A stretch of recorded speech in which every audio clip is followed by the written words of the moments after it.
Let's fight! Desire is there when a guy like Conor who talks trash. I mean, is there more of a desire to knock a guy like that out or to shut a guy like that out?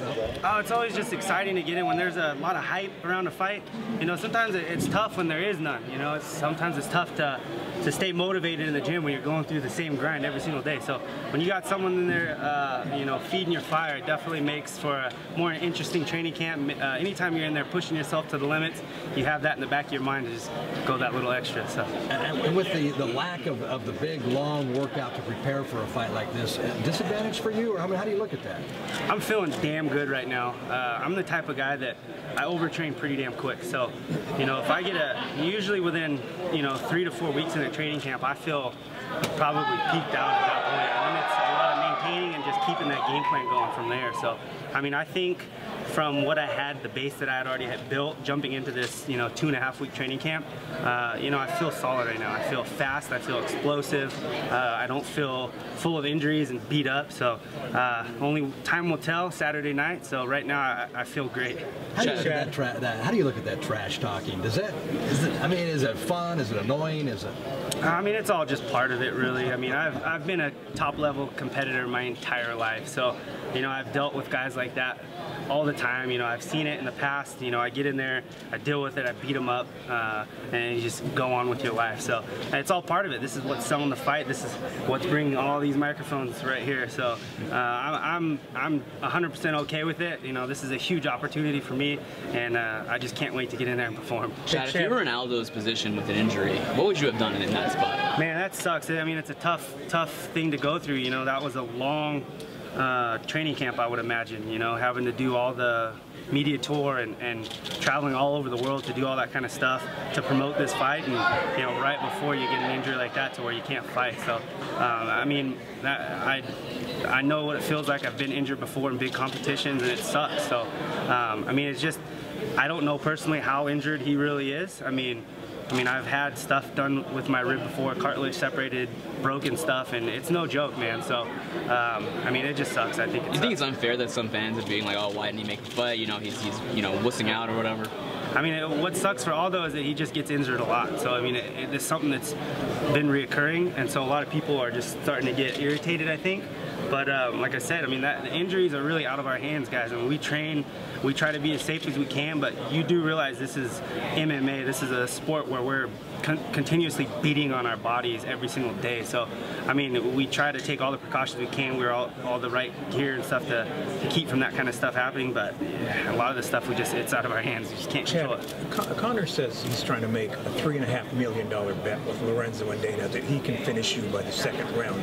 Does that kind of thing offend you, motivate you? I mean, what do you think when you hear that stuff? I think that's just another way for Conor to build, you know, this fight up. It is what it is. I mean, make the bet or not, you know, I know what I have to do. I have to get in there and whoop this dude's ass. So, you know, it is what it is. You think it can be distracting to him to be talking about that stuff? Possibly. I mean, I know the guy loves money. I love money, you know, so money's always on our mind. So, I mean, if that's something he wants to focus on, let him focus on that while I'm beating a hole in his face.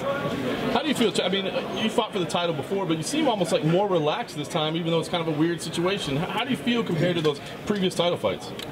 You know, I fought Jose the first time, so I obviously knew what he felt like. You know, that was something that I trained very hard for going in that second time. So, you know, I knew the task at hand that I had to go through, and I told myself before that was going to be the hardest thing I've ever done in my life. So, you know, being mentally prepared for that is tough.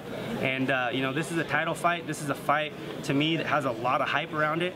But, you know, this is another fight, just like any other fight, and that's how I'm trying to treat it. So I'm being focused. You know, I know this guy's going to talk all kinds of trash.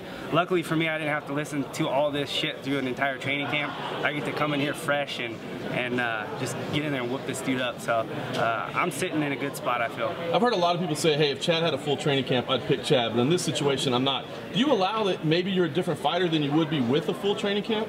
I mean, honestly, right now, I feel damn good. You know, let those people think that, and you know, there's nothing against them thinking that. It's just a smart move on their part. But I'm telling you guys now, like, I feel great. This isn't something that, you know, I'm just trying to hype the fight with. Like, I feel really good. So I'm excited to get in there and perform. I mean, I think this is a guy that his style is perfect for me. You know, I'm athletic. I'm more athletic than he is. I can, you know, finish fights. I have power, speed.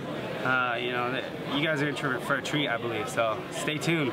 Chad, what was the situation at Team Alpha Male when the call came in? Were most of the guys already in camp, or did everybody have to get back together on short notice? Was everybody already around the gym? No, I mean, a lot of people are training. Cody No Love's on this fight. He was going through a camp. TJ, Danny, you know, Faber's always in and out. You know, we have guys that are always training in there. So, you know, they're the ones that actually let me know about this. I got a group text with a screenshot of one of the headlines, and you know, they were the ones kind of amping it up and saying, you know, this could be a huge opportunity. And I was like, all right. So I sent it over to my managers right away. But you know, everyone has my back at Team Alpha Male, and everyone's basically helping me any way they possibly can on this short notice. So it's been great so far. With a lot of you guys being around the same weight class, do you think it helps in a short notice situation like this that it's kind of easier to get a last minute training camp together because a lot of your partners are, you know, the guys you're going to be rolling with short notice? Yeah, definitely. I mean, there's a lot of gyms that, you know, there's so many different size guys that, you know, maybe there's only 2 or 3 guys that you normally train with on a regular basis because everyone else is either too big or too small. You know, our whole team is pretty much the same size, so at any given time, someone's training for a camp or a few people are training for a camp, and everybody's there helping those people. So, you know, we pretty much have a full team year-round. It's great.